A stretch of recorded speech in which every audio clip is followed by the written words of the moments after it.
We're building up godly men for a better tomorrow.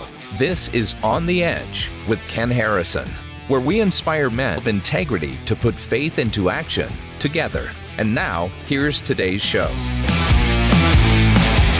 So I had some interesting conversations with a good friend of mine named Tim Dunn. And Tim is a guy who is extremely successful in the oil and gas industry, and in every sense of the word. Tim and I, we see the world very much the same way from different aspects. He's a mechanical engineer. I'm an English lit major. So we have this sort of different way of processing, but come into the same results. And so the conversations were so rich with Tim that we did a whole long series of them. And I think you guys are going to be really blessed. And we've covered every issue from raising kids to different theological issues to being a man that I think you're going to find fascinating. So we have a long series here with Tim Dunn that I think you guys are really going to enjoy and be blessed with. And just remember as you listen to these that he is one of the most successful businessmen in America, but also a deeply godly man with a deep understanding of Scripture.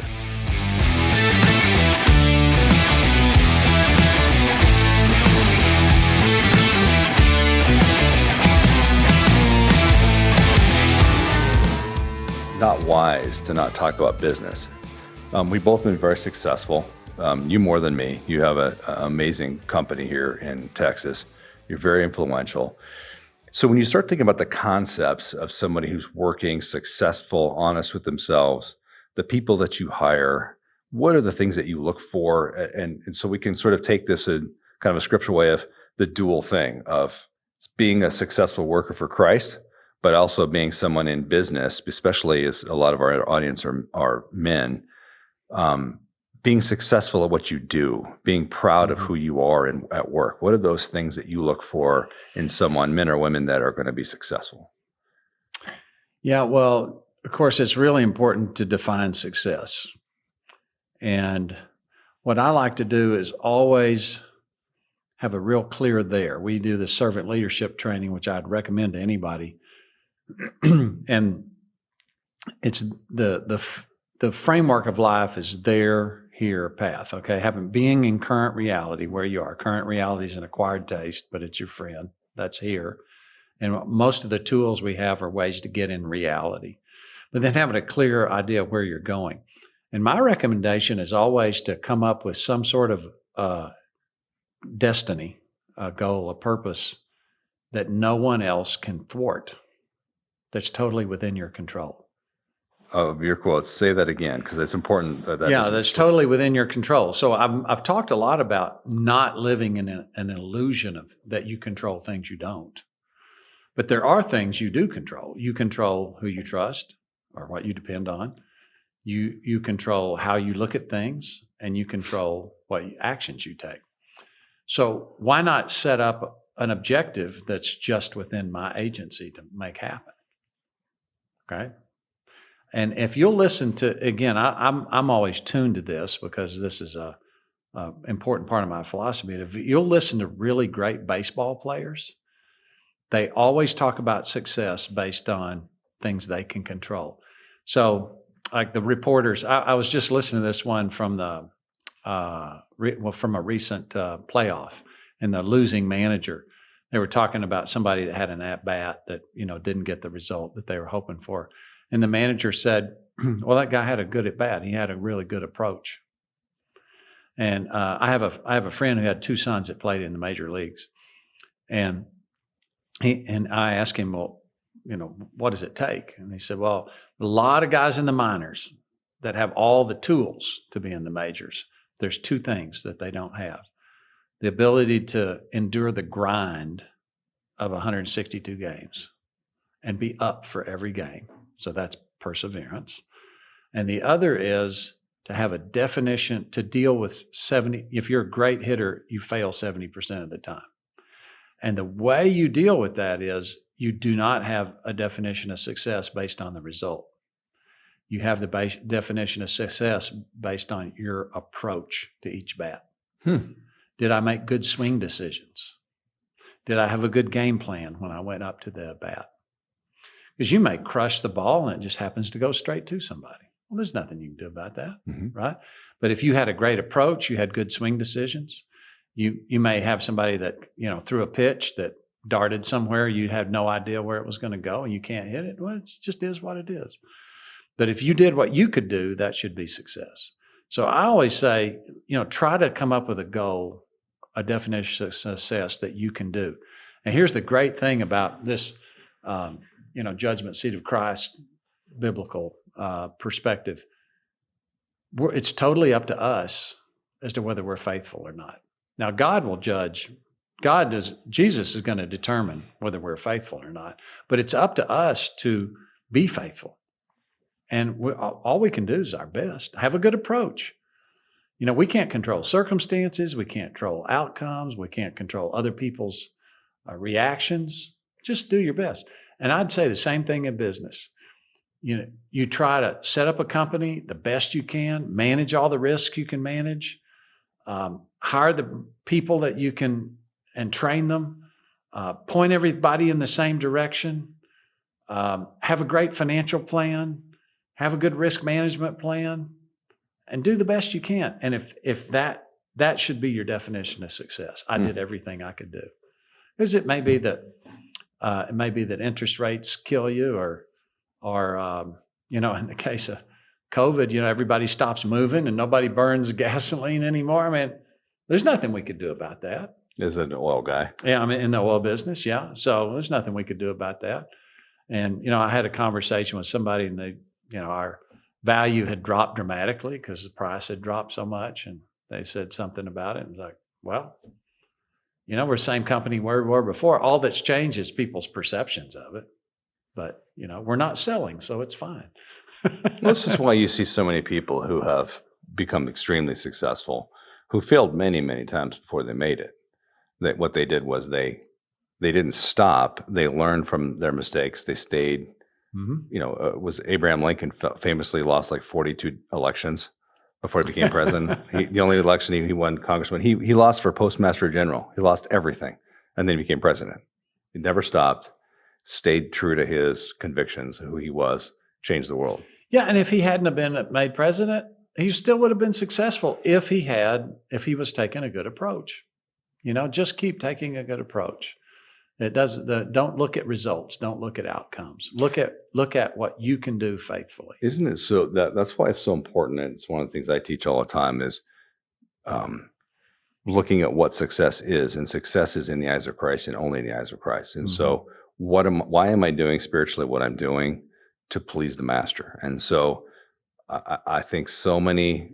One of the problems with the Western Americanized church is we look at success through the eyes of the world of how many people do I have in my seats? How big is my building? How many people am I in charge of?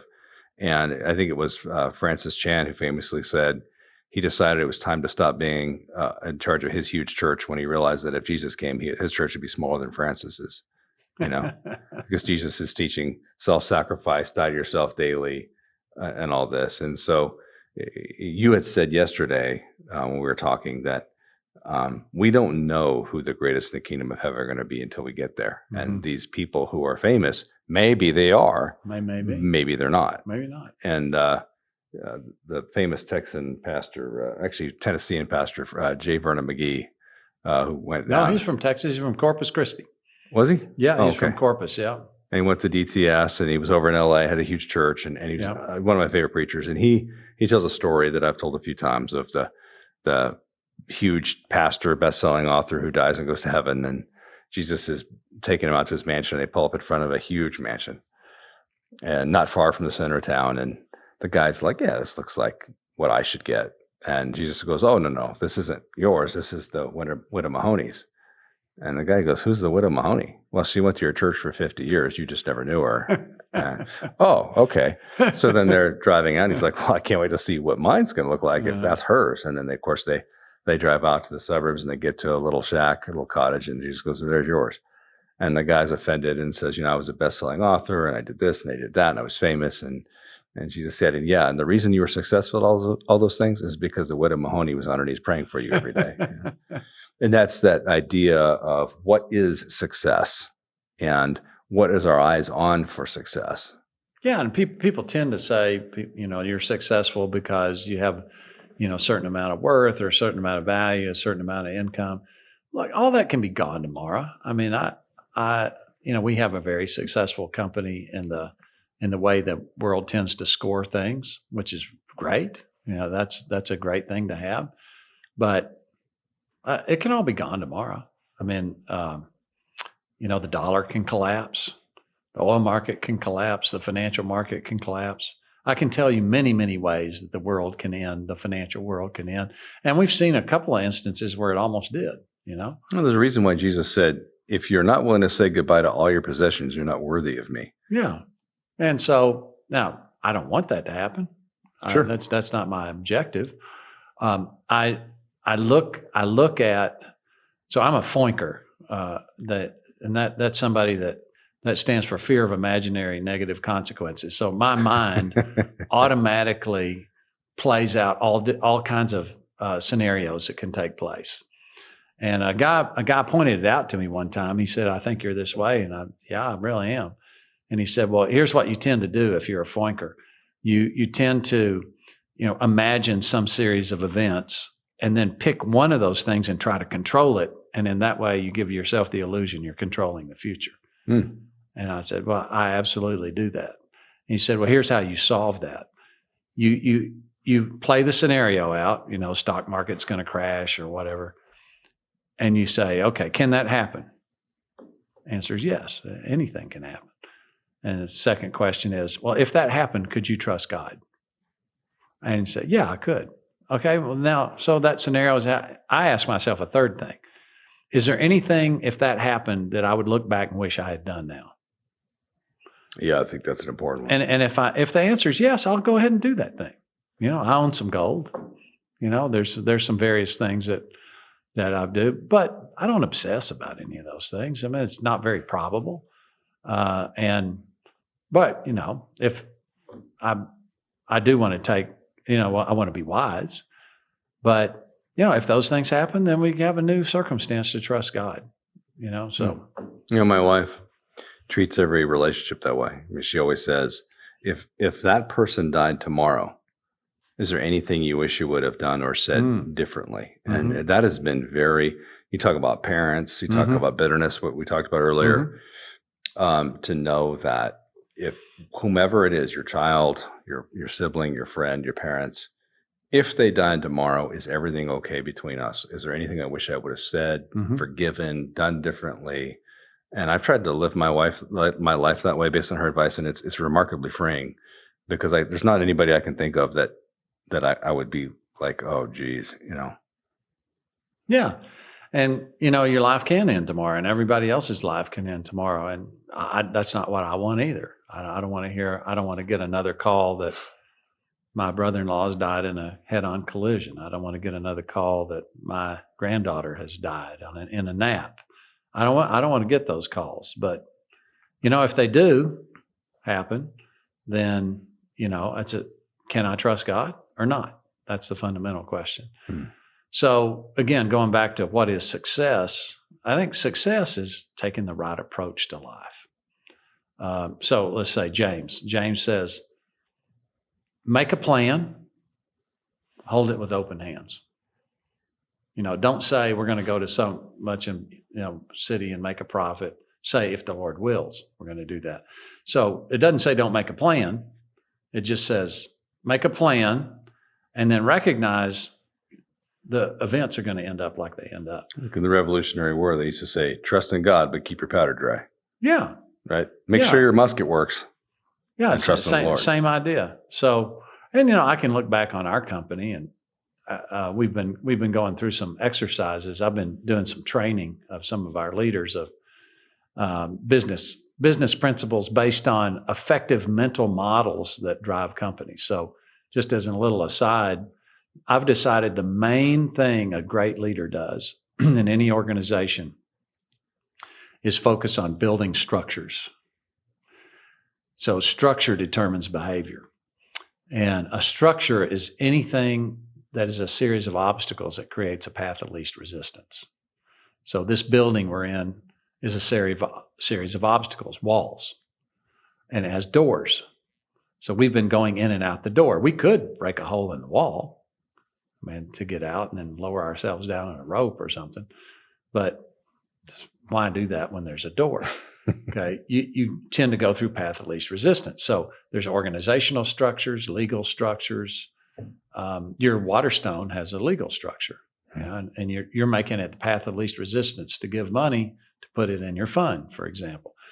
Well, the most powerful structures are mental models, your idea in your mind about how things work. Perspectives. A mental model is a type of perspective. And most mental models, most perspectives we acquire don't realize we acquired it and didn't actually intentionally choose it.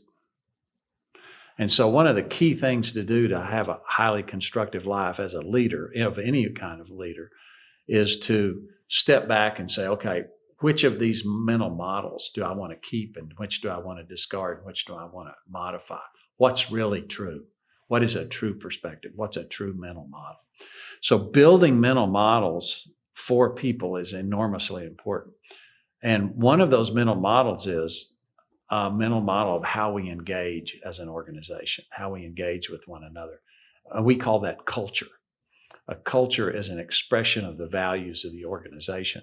And culture happens because of structures. Okay, so you build those structures. Well, if I am a leader and I build really great structures, and I'm doing what I can do, well, the market may cooperate and the market may not. And I want to do everything I can so that we have a good outcome, but I can't control that. So, I have chosen that approach to define success in business. Now, here's another, I think, important thing. I have very deliberately unsegmented my life. So I don't have one approach in business and another approach in ministry and another approach in church. It's just, to me, a lot of times people have this hierarchy, like I forget how they do it, like God, it's like God, church, family, work, or something like that, politics, keep going down. And to me, it's just God, work. I work for God, and God has given me a bunch of jobs to do. I have a dad job and a grandfather job and a husband job and a civic leader job and a business job, and I have all these different jobs, and it's my responsibility to balance all these things. I can't do everything, so how can I best leverage my gifts in all these arenas? Okay, so what we're doing right now is I feel like God has shown me some things, and I'm trying to find ways I can use small bits of time to leverage that to bless other people. Okay, so that's what this is, and it's an overall a stewardship. He's the master, I'm the steward. How do I steward everything that He's given me? So the principles I use in business are the same principles I use everywhere else. And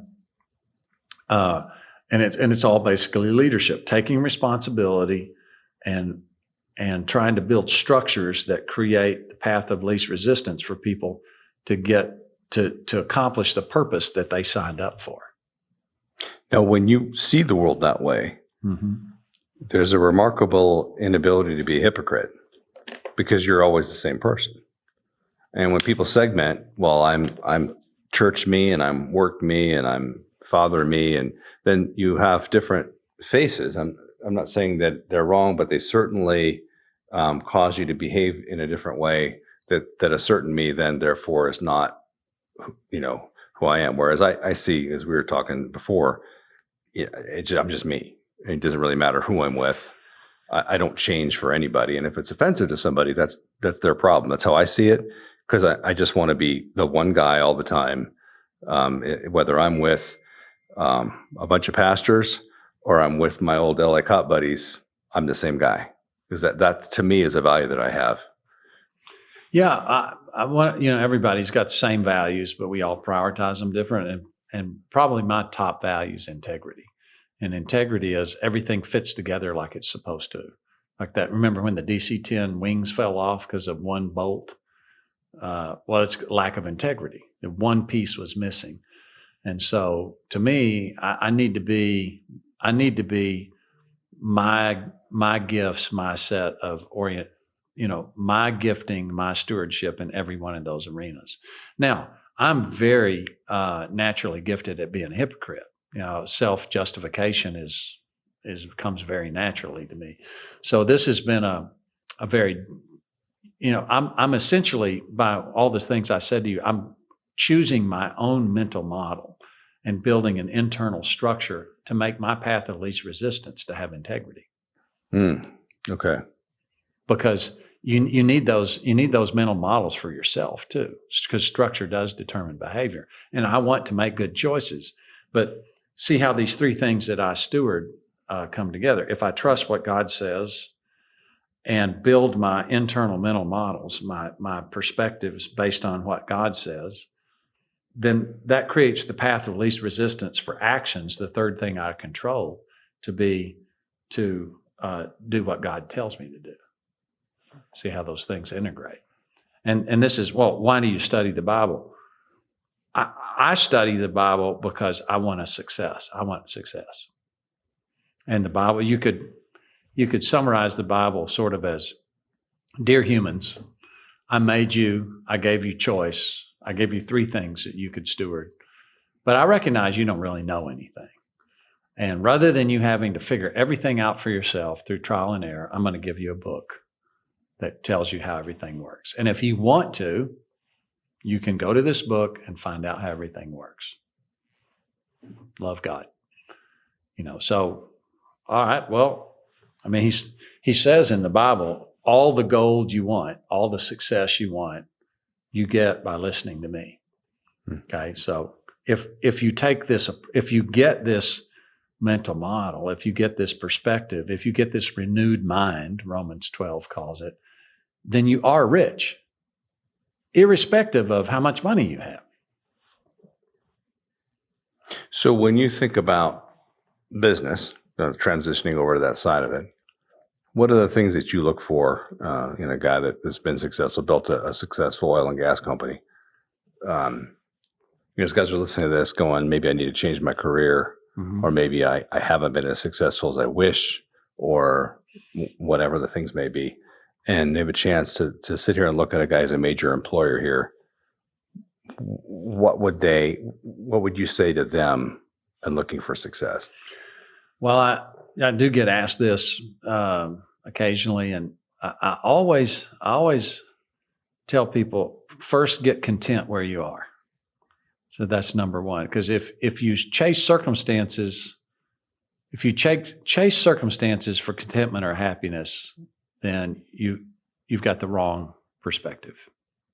Okay, but you're talking about a guy who COVID put him out of business, or he lost his job, and now he's desperate to provide for his family. Sure, he's hearing that, going, "How am I supposed to be content if I can't care for my family?" Well, yeah, I'm not saying it's easy, but contentment is being okay with the circumstances you have. Okay, now, once you're content with circumstances you have, in other words, you're not blaming your boss, or you're not a victim. Okay? You're not a victim. You're content where you are. You have perfect freedom to choose any circumstances you want to. And by the way, as a guy who's hired a lot of people myself, that's the number one thing that anybody who's interviewing is looking for, is a victim mentality. And so when they ask you why you left your last job, even if you think that you got completely ripped off and your boss was the biggest creep in the face of the planet, shut your mouth, because that is the number one way to not get hired. Well, and it's a bad reason to leave. If truly you're miserable because your boss is a jerk and all that kind of stuff, get content first with doing what you can do to make that situation better, and then you're free to leave, I would say. Same thing with changing churches or something. Don't leave mad. Get content first.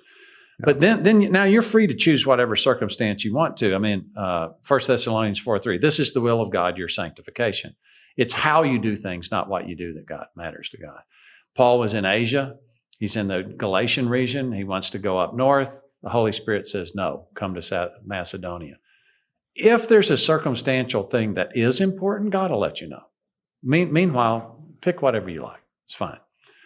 Okay, so that's number two. Number three, when we look for employees, and we've mostly hired straight out of school or straight out of young guys that have just had their first job, in some cases right out of high school, and we train. So we hire and train. We're a huge training organization. Yeah, what's your average age? 28? That'd be my guess. 28, 30. I mean, just walking around the halls of your different offices, it's remarkable how young your staff is. Yeah, well, that's because we train most of them. And here's what we look for. So like an engineer coming right out of school, we're an oil company, so we're a general contractor in essence. Almost all of our guys are either designing something we're going to build or supervising something we're building. Most of the actual workers we have are employees of the subcontractors. Okay. All right. So if you think about building a house, our one guy will be out there supervising the house, and then there'll be a crew come and lay the foundation, and a framing crew. And a well construction's the same way. You got different companies that do different things. So we look for three things. When we hire someone, we look for work ethic. Number one, has the person done something hard and endured and doing that hard thing? Have they worked their way through school? Did they grow up on a ranch? Did they play college athletics? What did they go in the military? What have they done that's hard that tell us they know how to work? That's number one. Number two, do they have aptitude? What grades did they make? What tells us that they know how to be a problem solver, how to be a leader? And then number three, do they have character? And the character we really would define as the ability to live in a circle of choice instead of the victim circle. Okay. And people will tell you if they're victims within a minute. It's amazing. And people have asked me many times, well, how do you know? And said, well, I know because they tell me. And it's basically, am I acting on the world, or is the world acting on me? And someone who feels like the world's always acting on them, they'll tell you that. They can't help it. They'll tell you that in a very short period of time. And it's a miserable way to live, by the way. I talked to a life coach once, become a very big business, and I was curious what it was about. And essentially what she told me was she's teaching people how to make choices again. People that have lost their agency and they feel like they're victims, which is really sad. But I mean, I applaud anyone that want to get out of the victim circle. But we just don't hire victims. We need people that can act on circumstances, not people that want to look for somebody to blame or look for an excuse. We want people that take responsibility. So those are the three things we look for. And we've had amazing success in hiring. Yeah, and it's also victims who are the ones that sue when they get fired for, reasonable statement. Yeah, it's funny. We were talking before, like I had said, I had fired 3 Harvard MBAs when I was running a company. And because I found that in all 3 cases, they were guys who thought that their degree was the end game. And they were entitled now. I remember walking one of the guys down to his office, pointing to his Harvard degree on his wall, and I say, "You see that degree? That doesn't make me any money. Your job here is to make me money, right?" to put it crassly. But you see people who just the victim mentality, as it grows and grows and grows, it's harder and harder to run companies and find that character that you're looking for of people who are dedicated. One of the things that we have found, it's harder to hire young people. And I don't like making blanket generational statements, but this is one that we have found it's very difficult. There is a lack of an understanding of paying your dues in this generation than we were raised with. I mean, I remember just being beat into my head when I was younger. You pay your dues. That person has been there for a long time, and you come in, you keep your head down, you work hard, you stay humble. You say yes sir, no sir, yes ma'am, no ma'am, and you work your way up. Whereas I found a lot of the younger generation doesn't understand that 30 years of experience means something. And so they tend to come in with this, well, now that I'm here, I'm the equal with everybody else. And why don't I get the corner office? Why do you get the corner office? And it's been a frustrating thing, even for us in the Christian world, hiring younger people who They just have a different mentality of respect for authority. Have you guys? Because you're Oh yeah. That's definitely a generational characteristic. We've taken it as a positive. You have. Yeah, we've taken it as a positive, and we've set up a structure. We call it promote yourself. Okay, and so we give people ample time in their day where they can do other things other than what their necessary job assignment is, and we tell them, go learn all you want to. You can consume all the knowledge you want to anywhere in the company, and you can take on all the responsibility you're able. Promote yourself. So, we kind of lean into their ambition, and they're like, well, you're not going to give me anything? No. I'm not going to give you. Yes, we're going to give you an opportunity to prove what you're capable of. And so that is feeding into that ambition of, why should I have a ceiling? Why should someone else decide my timeline? And we're like, okay, you decide your timeline. It's open for you. And you know what we found is some guys have taken it, and man, I think you met one last night. We went out, and there's a guy. He was a supervisor within 2 years. He just knocked it out of the park.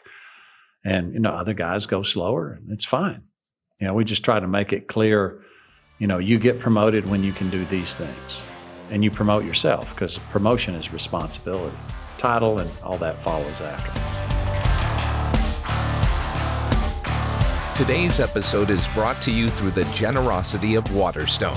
For nearly 40 years, Waterstone has assisted givers in supporting their favorite charities, like Promise Keepers, by crafting customized, innovative giving solutions. Waterstone gift strategists stand ready to create your personalized charitable plan, utilizing business interests, real estate, appreciated assets, charitable trusts, giving funds, and more. These donor-specific giving strategies allow givers to bypass capital gains taxes, receive a fair market value charitable deduction, and have tax-free growth for years to come.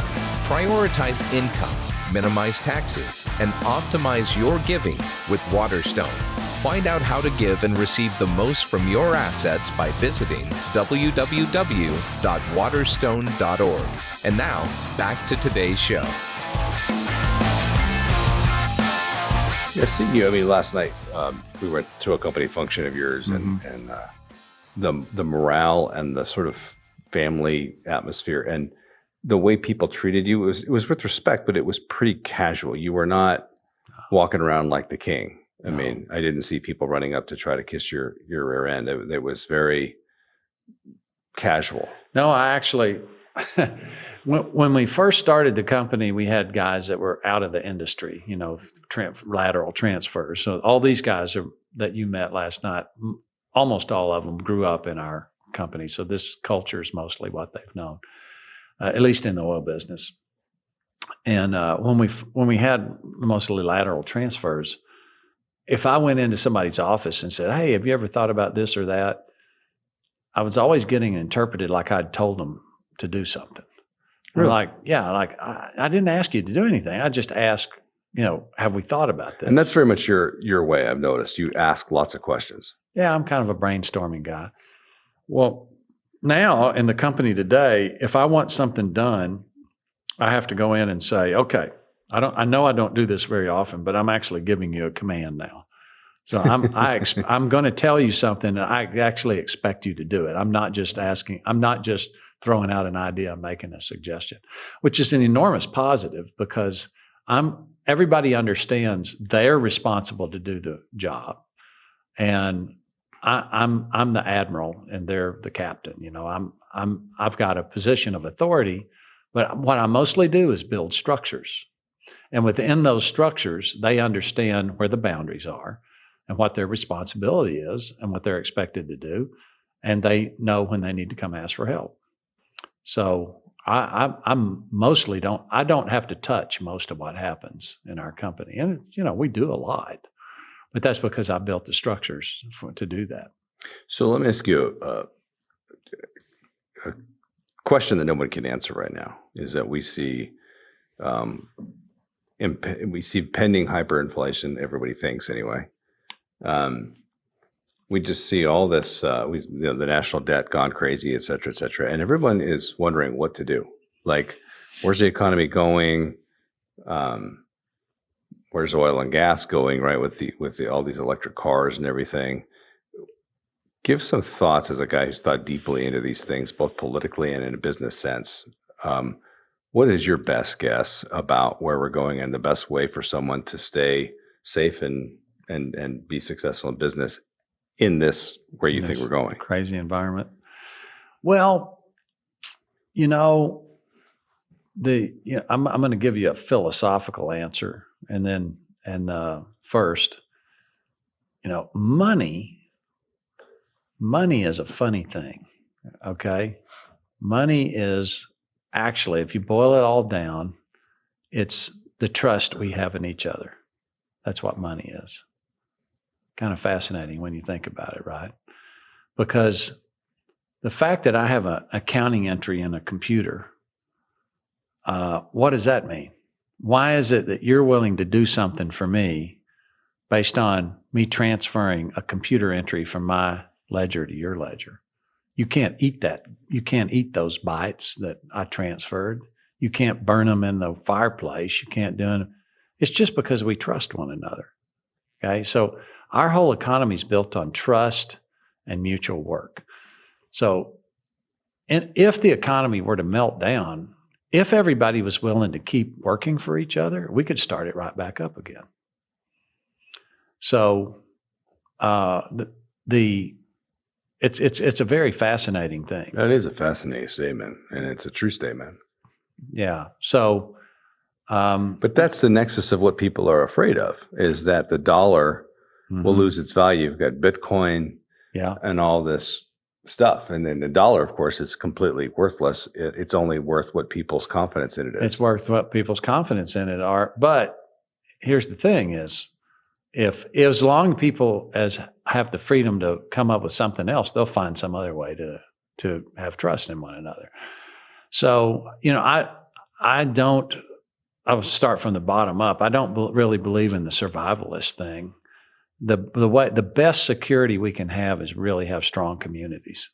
So getting involved in your local civics, I think, is really important, and your local community, and having strong connections with people in your local community. I think that's probably the safest thing you can do in the sort of the zombie apocalypse kind of question. And then assuming that, okay, we're not going to have a zombie apocalypse, or what within that? Well, if you're going to have hyperinflation and the government's not going to take expropriate your property, okay, then historically, one of the best things you can have is real assets, real property. Real estate, gold, oil and gas. But gold, again, is just it has no intrinsic value. It only has value because we've said so for the last 6,000 years. Because we said so, yeah. Oil and gas has no intrinsic value either. It has value because it's a miracle fuel, a high density fuel that people can use to port themselves around, and they value being able to port themselves around. Okay, so that's why it has value. Farmland, these days, agriculture is a pretty low margin business and very difficult. It's a high volume, low margin business, and in large part, exists on government subsidies. But in the zombie apocalypse, you'll wish you had some turnips. But here's a thought. One of the great hedges you can have against inflation is to have a really thriving small business in the local community, doing something that people are always going to need. A plumbing business or what is it? The guy used to have the dirty jobs. Oh yeah. Doing something that people really need done. If somebody needs a new career, what it seems like there's desperate need of is locksmiths. Everywhere I go, I see, if you want a door fixed or something, we can't get it done. Yeah, one of the foundation I run, we have a place in Dallas. We needed to put in a Bluetooth lock, and they said it was 3 months out because the locksmith is booked out. So I know there's lots of people listening to this going, well, I need a career. I don't know. Based on my experience on several different markets, you might want to look into being a locksmith. Maybe so. I mean, there's job help wanted signs everywhere, but the major complaint I hear from business leaders is lack of labor. Mm-hmm. And I think they're probably talking about skilled labor, but No, we were just talking to a guy who owns the local Panera Bread in Colorado Springs, and he was out busting his hump trying to do everything himself. And he said that pre-COVID or pre-meltdown, he had 42 employees. He now has 6. Oh, okay. 6. Because he can't hire anybody. And we're seeing restaurants closing on, Mondays and Tuesdays or whatever, because they don't have enough labor to fill up all the days. So it's certainly not just skilled labor. Well, that's a good point. We were just up in Michigan at a wedding, and we went to a restaurant. The guy said, "I'm closing early because I just don't have enough labor, and I'm not willing to lower the quality standard." So that's a big issue. And, nobody knows exactly why that is. There was an incentive not to work for a while.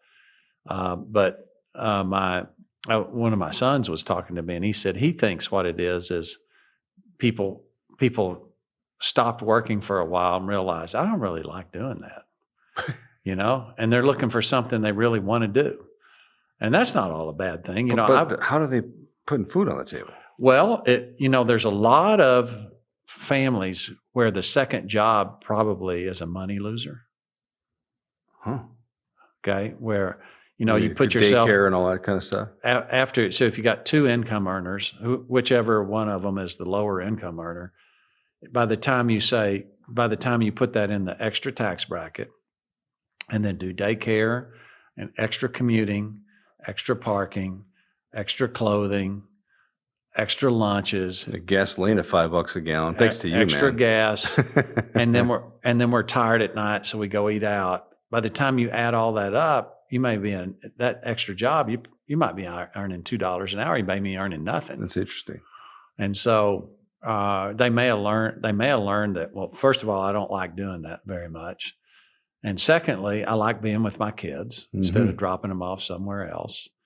And thirdly, I got more money at the end of the month than I had before because I learned how to bake again and I learned how to cook again. And we, go to the grocery, you go to the grocery store and make your food. It's a small fraction of what it costs to eat out. And we're all eating around the same table. And I like my life better now. I'm not going to go back to that other way. And so I hope it's a lot of that. Mm-hmm. I do, because I think that's a real positive thing. That's very interesting. My son, Coleman, he got a job as a waiter at a 4-star restaurant. He's going from a sophomore to junior year of college. And, traditionally, to get a job at a good restaurant, you got to get a job at a startup restaurant. And then you got to come in and do lunches. And I mean, he got hired immediately. He went down thinking he was going to get a host job or something. Mm-hmm. And, gets hired as a waiter. And the kid's making $400 a shift in tips at this fancy restaurant. I'm like, what in the world? 20 years old. He's not even old enough to drink, but he's serving people these drinks. So it has changed. And I said to him, when the world comes back to normal, whenever that is, you are so fortunate because you now have experience as a server at a high-end restaurant. So you can get a job anywhere doing that from now on, now that you have the experience. The downside for those people is training you. So we've seen a real shift. People who are looking for what to do really ought to think about maybe expanding out from their comfort zone, because there's a lot of opportunities right now because people are so desperate for help. If you have a non-victim mentality, you're willing to give a lot. Jobs that were untouchable a year or two ago when the world was normal, right now, you might be able to work your way into a spot that maybe you couldn't have based on your skill set or experience. That's really right. And, never be afraid to take an entry-level job if you're a hustler. Amen. And you'll move up quick if you're willing to take responsibility. And if you're willing to, look, make disciples, teaching them to obey my commands. All right. So what is Jesus' commands? Well, be a great steward of your own body. Well, that should mean you don't show up to work hungover, right? All right. Work hard, be industrious. If you don't work, you don't eat. Mind your own business. These are all commands. These are all commands, right? Mm-hmm. Love your neighbors yourself. Be somebody that's always a contributor. Always be looking to take whatever you do heartily as unto the Lord. Tell me one employer that doesn't want that person. Mm-hmm. That's right.